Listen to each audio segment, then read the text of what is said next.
Historias de la humanidad. ¿Qué temen los habitantes de mundos de la muerte imparables? Entrada de datos, especie Omega 49. Los humanos. ¿Qué puede frenarlos o al menos detenerlos por un tiempo? Parecen tener un potencial infinito, capaces de comprender los temas más complejos, pero el humano medio solo parece tener una capacidad moderada en el mejor de los casos. ¿Cómo es posible que estos habitantes de los mundos de la muerte de clase Omega hayan logrado sobrevivir y prosperar en Terra? Para cualquier persona nueva que lea esta serie de entradas y no haya tomado ninguna clase de planetología, los mundos de la muerte y sus principales habitantes supervivientes se clasifican de la siguiente manera. Mundos de muerte de clase Alfa o clase 1, mayoritariamente habitables pero con una amenaza principal para la vida en el planeta, ya sea una enfermedad, una especie depredadora experimentada o un desastre natural común. Mundos de muerte de clase Beta o clase 2, como los planetas de clase Alfa pero con dos amenazas para la vida inteligente. Un ejemplo es la lluvia ácida y una especie depredadora inmune a ella, como el planeta ARSD-3 en el sector Lymph. Mundos de la muerte de clase Delta o clase 3.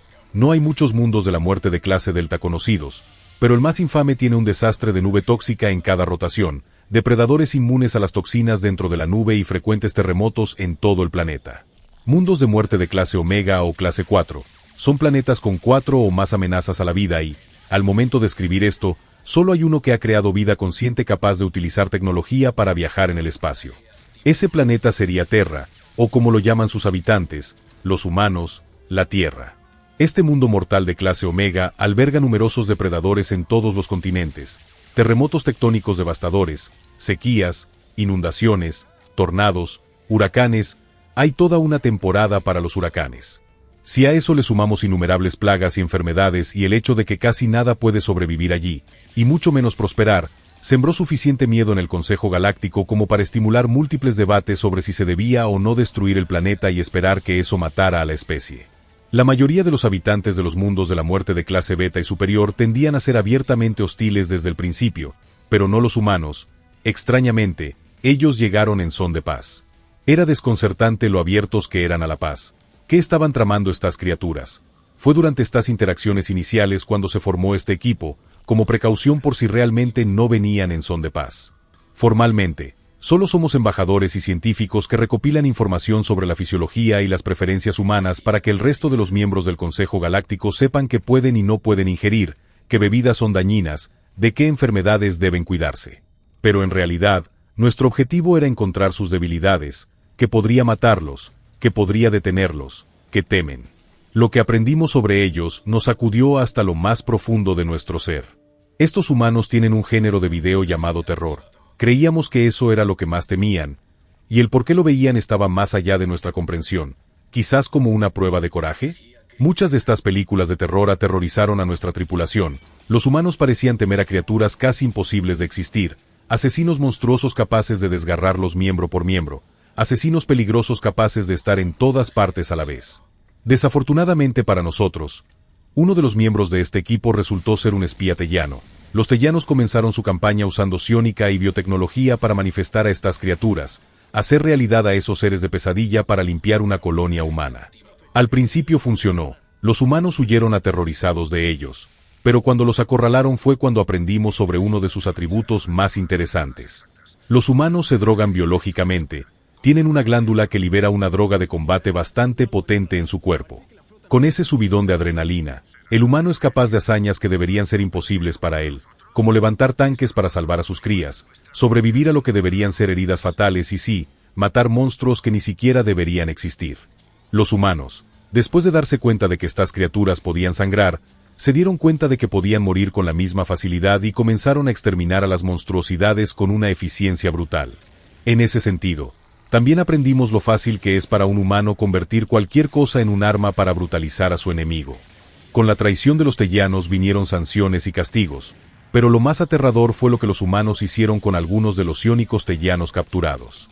Los humanos por alguna extraña razón comenzaron a darles una vida de lujo. Parecía extraño. ¿Por qué recompensar a alguien por un acto de agresión? ¿Le estaban lavando el cerebro? No. No pasarían varios ciclos planetarios antes de que supiéramos qué estaban haciendo los humanos. Los humanos de alguna manera lograron volverse psiónicos, A través de una biotecnología avanzada, alteraron algunos de los suyos y les otorgaron poder psiónico. Después de estudiar a los psiónicos y cómo funcionaban sus poderes, la humanidad realizó ingeniería inversa de la biología para crear aumentos que les permitieran usar la psiónica. Aunque no eran tan poderosos como otros psiónicos, los humanos demostraron sus capacidades cuando hicieron lo que muchos consideraban imposible. Habían manipulado la psiónica hasta el punto de poder usar lo que llamaban magia. Usando una telequinesis altamente enfocada, sobrecalentaban el aire a través de la fricción y luego lanzaban la bola de fuego recién formada con tal precisión y fuerza que parecía imposible esquivarla. Los humanos, en sus pocos años de poseer psiónica, desarrollaron psiónica como nunca antes fue vista, abrieron nuevas puertas que muchas razas creían imposibles. Incluso usaron la telequinesis para manifestar una presencia fisiológica junto a uno mismo para ayudar en la batalla. Volviendo a nuestro estudio, no tuvimos mejor suerte a la hora de entender sus miedos o debilidades. Cualquier debilidad corporal que encontráramos tenía una respuesta. ¿Enfermedad? Su sistema inmunológico podía combatirla. Si no, usaban diversos antibióticos y otros medicamentos para combatir los síntomas y sobrevivir a la enfermedad. Luego tomaban partes de las células enfermas muertas y las inyectaban en las suyas. Los humanos estaban infectando intencionalmente a los suyos con enfermedades y dolencias para darles inmunidad en el futuro. Aunque en retrospectiva, eso no debería sorprendernos de la especie que bebe veneno regularmente con fines recreativos y solo tiene un pequeño dolor de cabeza por su resaca. En cuanto a cualquier otra debilidad del cuerpo, pueden reemplazar partes de su cuerpo destruido con módulos mecánicos mejorados con una mecánica más fuerte a la extremidad original. La nueva mejora robótica sin duda tendrá un arma o 3 adheridas a ella. Los Garam descubrieron eso por las malas. Los belicistas advenedizos pensaron que los humanos eran débiles y que su territorio tenía muchos objetos de valor, por lo que invadieron sin previo aviso. Los 4 brutos armados abrumaron a los humanos, utilizando lo que muchos de ellos considerarían cañones de tanque como rifles. Si bien los ataques iniciales fueron devastadores, matando a varios cientos de humanos e hiriendo a miles más, los ataques posteriores no tuvieron los mismos resultados. Sin embargo, la verdadera guerra no comenzó hasta que los heridos originales regresaron. Estos humanos parecían diferentes, fríos, sin emociones tal vez. No, solo mostraban una emoción, ira pura y absoluta. No podían morir. Cualquier aumento que tuvieran para reemplazar las partes perdidas no los dejaría morir. Incluso si les volaran el otro brazo, les volvería a crecer uno nuevo casi instantáneamente. En la verdadera tradición humana, estos aumentos para las partes externas del cuerpo, es decir, los brazos, estaban equipados con armas montadas, y esas armas estaban equipadas con una bayoneta. A veces, para las armas más grandes, se usaba una motosierra. Esta guerra duró menos de 3 ciclos. Los humanos habían demostrado su ingenio, creatividad y su determinación imparable. Estos humanos no tenían límites. Cuando llegaban a dichos límites empujaban sus cuerpos para ir más allá de ellos. Esa adrenalina que produce naturalmente parecía eliminar sus límites, incluso permitiendo que algunos de sus elementos cibernéticamente aumentados pasaran los límites de las partes más biomecánicas.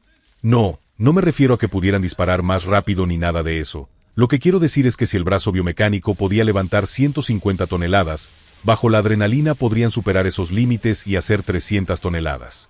Mientras que empujar sus cuerpos tan lejos lo daña, el cuerpo se repara y se actualiza a sí mismo. Al romper sus límites obtienen nuevos límites más altos. Aún así, se planteaba la cuestión del por qué. ¿Por qué pueden mejorar continuamente? Son como sus propias naves, que se mejoran constantemente, se vuelven mejores y más fuertes, pero capaces de mejorar y fortalecer el cuerpo durante su propia vida útil. Eso debería ser imposible para cualquier especie. También estaba la cuestión de por qué a los humanos parecía encantarles colocar cuchillas en sus armas de proyectiles y por qué se lanzaban de cabeza contra el enemigo con dichas armas en lugar de recargarlas. Para esta y muchas otras preguntas que necesitaban respuesta, hemos acordado contar con la ayuda de algunos científicos humanos. Para responder algunas preguntas sobre los humanos, obtuvimos respuestas que fueron claras pero extrañas. ¿Por qué los humanos nos decían estas cosas? Su amor por colocar bayonetas y atacar a las cosas. Bueno, si te quedas sin munición o alguien se acerca demasiado, necesitarás un plan B, así que usamos cuchillos en la punta de nuestras armas para usarlos como lanzas improvisadas o golpear al enemigo en la mandíbula con la culata de nuestros rifles. ¿Cómo se regeneran y se hacen más fuertes? Nuestros cuerpos producen células madre que repararán los daños. Las plaquetas se coagularán y detendrán el sangrado si lo hay. Aunque hemos encontrado formas de modificar nuestra producción de células madre, Esto nos permite básicamente fabricarlas para lo que necesitemos, incluso para hacer crecer extremidades. Por supuesto, también hemos experimentado con la fabricación de armamento orgánico, de ahí los reemplazos más nuevos que vienen con armas incorporadas. ¿Por qué? ¿Por qué nos dices estas cosas? Pregunté. Sencillo, lo preguntaste, respondió el Dr. Roberts. ¿Hay algo a lo que los humanos teman? Ustedes parecen casi imparables, como dioses en su capacidad de hacer cualquier cosa. Yo, pronto me arrepentiría de haber hecho esa pregunta.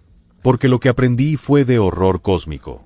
Lo que los humanos temen en el fondo es algo tan inimaginablemente grande que con toda probabilidad no podría existir. Un ser de un poder tan abrumador que su sola presencia volvería locos a quienes lo vieran. El Dr. Roberts habló de horrores sobrenaturales y monstruosidades lovecraftianas que romperían la cordura de cualquiera. Los humanos temían a aquello que era tan poderoso que la única opción para enfrentarlo era esperar que no le importara lo suficiente como para matarte. Cuando se le preguntó sobre lo que crearon los tellanos, el Dr. Roberts simplemente se rió entre dientes.